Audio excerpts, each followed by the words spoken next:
అర్థమవుతుందా మీకు? అహం లేదు నాకు అంటున్నారు మంత్రి కోమటిరెడ్డి వెంకటరెడ్డి. కొత్తగా గెలిచిన కార్పొరేటర్లు అహంకారంగా వ్యవహరించొద్దన్నారు. వసూళ్ల జోలికి అసలే పోవద్దన్నారు. కొత్తగా ఎన్నికైన కార్పొరేటర్లు మున్సిపల్ కౌన్సిలర్లకు ఉపదేశం చేశారు మంత్రి కోమటిరెడ్డి వెంకటరెడ్డి. తనకు అహంకారం లేదన్నారు. ఎవరైనా తిట్టినా స్పందించబోనన్నారు. ఇక్కడ కొన్ని వెదురు చెట్లు ఇవన్నీ చేయాలంటే 1 కోటి రూపాయలు చెట్లకు పెట్టుకొని పార్క్ చేస్తాం. 1 కోటి రూపాయలు ఎక్కడన్నా ఐమాస్లా ఇట్లా ఎక్కడ కావాలంటే మేయర్ గారు అది ఆడుకుంటారు.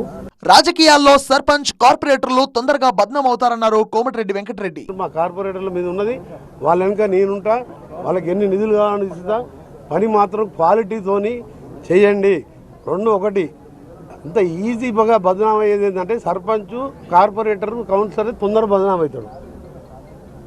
మీరు ఒక్క తప్పు చేసిందంటే తర్వాత నువ్వు 90 మంచి పనులు చేసినా నేను క్షమించరు. ఇక మీరు పొరపాటున కూడా అంత ఆపద వస్తే నేనున్నానని మర్చిపోకరి. ఒక్క మేయర్ గారికి ఒక మాట చెప్పండి, మీకు అందుబాటులో ఉండి మీకు సాయం చేసే బాధ్యత నేను.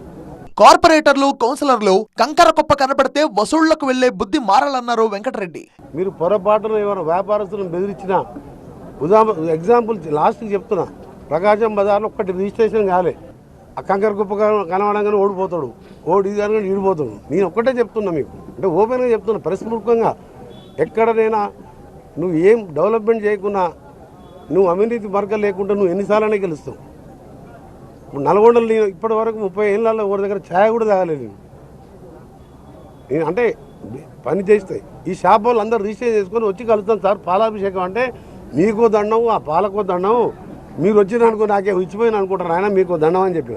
ఇంకా 3 ఏళ్ల దాకా తాను ఎవరిని విమర్శించబోనన్నారు మంత్రి. ఎవరిని విమర్శించ 3 ఏళ్ళు మళ్ళీ నేను నామినేషన్ చేసాగానే విమర్శిస్తా. అప్పుడు నన్ను విమర్శించే అవకాశం వాళ్ళకి ఇయ్య.